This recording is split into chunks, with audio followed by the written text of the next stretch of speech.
Sono quasi 80.000 le richieste di accesso al contributo a fondo perduto presentati dai contribuenti siciliani a 20 giorni dall'apertura del canale, 60.000 le domande che sono state evase e le somme già accreditate dall'Agenzia delle Entrate nei conti correnti delle imprese, dei commercianti e degli artigiani, per un totale di 157 milioni di euro erogati. L'importo erogabile ricordiamo che va dai 1.000 euro per le ditte individuali ai 2.000 per le società.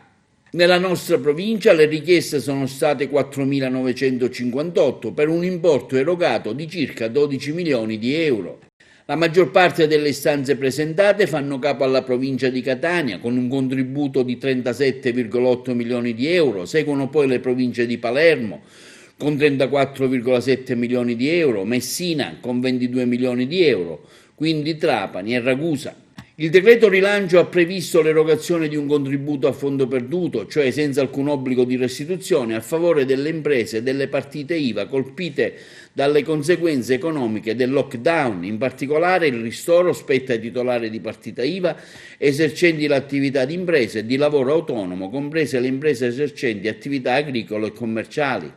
C'è tempo quindi fino al 13 agosto, i contribuenti interessati sono ancora in tempo per richiedere il contributo, la domanda infatti può essere presentata sino a tale data.